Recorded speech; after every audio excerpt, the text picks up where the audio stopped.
तबारक व तआला ने इरशाद फरमाया, या अय्युहल्लज़ीना आमनू इज़ा लक़ीतुम फ़िअतन फ़स्बुतू, ऐ ईमान वालो, जब तुम्हारा किसी दुश्मन से आमना सामना हो, कभी घमासान की जंग हो, तो पहला काम फ़स्बुतू, साबित कदम रहना है, फिर हिम्मत नहीं हारनी, अपने जज्बे के अंदर कमजोरी पैदा नहीं करनी। दूसरा काम फ़ज़्कुरुल्लाह कसीरन लअल्लकुम तुफ़्लिहून, दूसरा काम कि अल्लाह का जिक्र कसरत से करना है।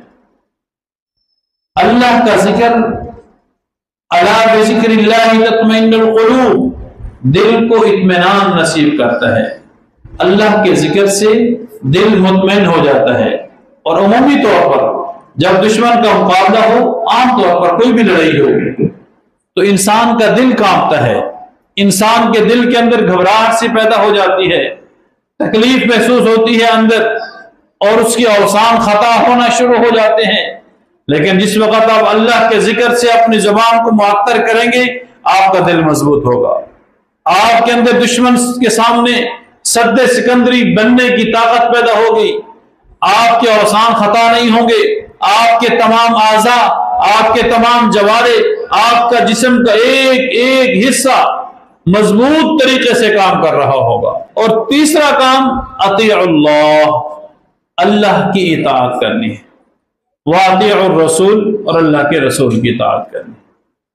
जहां अल्लाह का में हुक्म है, अल्लाह के हुक्म को मद्देनजर रखना है। इस वक्त दुश्मन का मुकाबले के वक्त अल्लाह ने हमें किस बात का हुक्म दिया? अल्लाह के अहकामात को पसे पर्दा नहीं डालना, अल्लाह के रसूल सल्लल्लाहु अलैहि वसल्लम के अहकामात को पसे पर्दा नहीं डालना, उनको देखना है, समझना है, सीखना है और उस पर अमल करना है कि जब दुश्मन का मुकाबला होगा, अल्लाह और उसके रसूल हमें क्या फरमाते हैं कि दुश्मन को कहां कहां नुकसान पहुंचाना है, किस किस दुश्मन को नुकसान पहुंचाना है, और दुश्मन के किस फर्द को, यानी कि बूढ़ों को, औरतों को, बच्चों को, उनके खेतों को, उनके दरख्तों को नुकसान नहीं पहुंचाना। आया पांचवा जो फार्मूला है, वला तनाज़उ, आपस में झगड़े को खत्म करना है। आपस का झगड़ा इंसान के लिए इंतहाई तबाहकुन है। उमूमी तौर पर जब आप तारीख के इस्लाम का मुताला करते हैं, मुसलमान जब भी नाकामी का सामना करना पड़ा मुसलमान को, मुसलमानों ने जब भी नुकसान उठाया, उसमें अपनों का किरदार सरफरिश्ता। 1258 के अंदर जब बगदाद के ऊपर तातारियों ने हमला किया, ये इस्लामी तारीख का स्याह तरीन बाब है, ऐसा बदतरीन और स्याह तरीन बाब है कि इंसान जब इस तारीख का मुताला करते हैं, इंसान के रोंगटे खड़े हो जाते हैं। और इस कदर खून से लथपथ थे मुसलमान कि ये काफिर समझ चुके थे कि शायद अब इस्लाम और मुसलमानों का नाम लेने वाला दुनिया में कोई नहीं रहेगा। किताबें जला दी गई, कुतुबखाने खत्म कर दिए गए, उलमा को शहीद किया गया, इस्लाम के नाम लेने वालों को शहीद कर दिया गया, तमाम मुसलमान, लाखों मुसलमानों को शहीद किया गया। बगदाद की तारीख इंतहाई स्याह तरीन तारीख है, और इसके अंदर इब्न अलकमी का जो किरदार है वो सबके सामने है।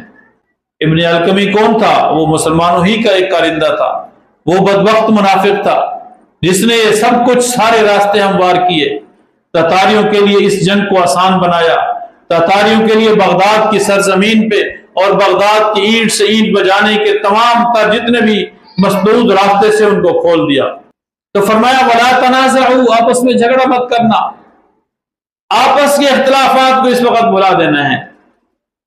हम कौन हैं, क्या हैं, जो कुछ भी है, हमें वो काम मुबारक हो। लेकिन इस वक्त चूंकि इस्लाम की बात हो रही है, वतन अजीज के तहफ़्फ़ुज़ और दिफा की बात हो रही है, इस वक्त हमने यकजां होना है, एक नजरिया, एक सोच और एक फिक्र के साथ हमने अफवाज पाकिस्तान के साथ खड़ा होना है।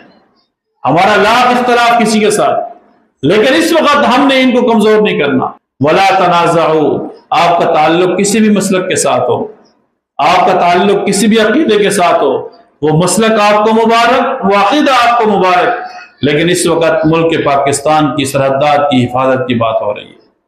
हमने यहां पे कंप्रोमाइज नहीं करना, इस वक्त दुश्मन को अपनी सफ़ में घुसने नहीं देना।